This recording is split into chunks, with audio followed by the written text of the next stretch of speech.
నమస్తే. నేను మీ బల్లె మురళి, జనసేన పోలవరం కాన్స్టిట్యున్సీ. ఈరోజు తెలంగాణలో పవన్ కళ్యాణ్ గారి మీద కొన్ని వర్గాలు ముప్పేట దాడి చేస్తున్నాయి. దానికి రీజన్ ప్రభుత్వ వ్యతిరేక ఓటు చీలిపోతుందని. పవన్ కళ్యాణ్ గారు తెలంగాణలో రాజకీయం చేయడం మొదలెడితే, పార్టీ పికప్ చేస్తే కొన్ని పార్టీలకి ఇబ్బందిగా మారుతుందని వాళ్ళు ఇలా మాట్లాడుతున్నారు. దీనికి ప్రధాన కారణం,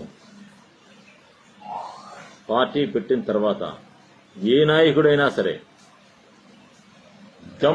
గమ్యం అధికారమే కావాలి, అధికారం కోసమే పనిచేయాలి. ఎందుకంటున్నానంటే, ఇక్కడ తెలంగాణలో పవన్ కళ్యాణ్ గారు ఒక 4 ఎమ్మెల్యేలు 2 ఎంపీలు ఉన్నారనుకోండి, వాళ్ళు ఈ స్థాయిలో విరుచుకుపడతారా చెప్పండి? ఈ విధంగా మాట్లాడతారా? పీపుల్ రిప్రజెంటేషన్ ఉంటే ఈ విధంగా మాట్లాడతారా? డెమోక్రసీలో రిప్రజెంటేషన్ చాలా ఇంపార్టెంట్. ప్రజాస్వామ్యంలో అధికారం చాలా ఇంపార్టెంట్. అందుకే జనసేనలో ఉన్న పార్టీని పికప్ చేయండి సార్, మనకు సీట్లు పెరగాల సార్, మేము అనుకున్న పోస్ట్ రీచ్ అవ్వాలి సార్, మా డ్రీమ్ని ఫుల్ఫిల్ చేయండి సార్ అని మేము గుర్తిస్తే మమ్మల్ని అందరూ తిట్టారు. జన సైనికులు అందరూ తిడుతున్నారు. ఇప్పుడు సమాధానం చెప్పండి. తెలంగాణలో 2014లో పార్టీ పెట్టాం మనం. ఈ రోజు వరకు మన పార్టీ పూర్తిగా నిర్మాణం జరిగిందా? మన పార్టీకి అభ్యర్థులు ఉన్నారా? మన పార్టీ పరిస్థితి ఏంటి? పికప్ అవ్వలేదు. ఎందుకు అవ్వలేదు? ఆర్థిక వనరులు లేవండి. ఆర్థిక వనరులు సృష్టించుకుంటారు బాస్. ఆర్థిక వనరులు ఉన్న వాళ్ళు వస్తారు బాస్. అసలు మనం హార్డ్గా ట్రై చేసింది ఇది. ఫస్ట్ మనం ట్రై చేయాలి. మన పార్టీని పికప్ చేయాలి, మన పార్టీకి అధికారం కావాలని మన అధినాయకుడు అనుకుని ట్రై చేయాలి. అప్పుడు సక్సెస్ని చూస్తాం. కాబట్టి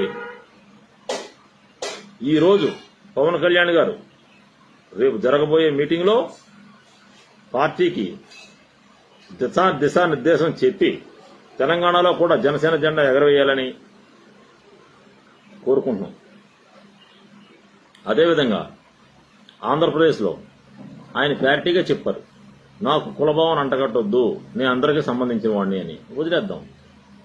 మనం పెద్దన్న పాత్ర పోషించమన్నాడని మనం గొడవలెట్టుకోవద్దు. వదిలేద్దాం ప్లీజ్. డిస్కషన్స్ వద్దు. నేను సీఎం అవడానికి ఇంట్రెస్ట్ లేదు అన్నాడు. ఇక ఎప్పుడూ కూడా ఆయన్ని పవర్ షేరింగ్ లో మీరు సీఎం అవ్వాలి, పవర్ షేరింగ్ లో మీరు సీఎం అవ్వాలని అడగొద్దు.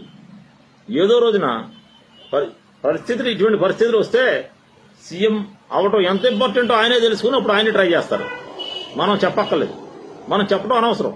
ఎందుకంటే తెలంగాణ పార్టీని పికప్ చేయండి మహాప్రభు అని గత 6 నెలలుగా సోషల్ మీడియాలో మొత్తుకుంటున్నాను నేను.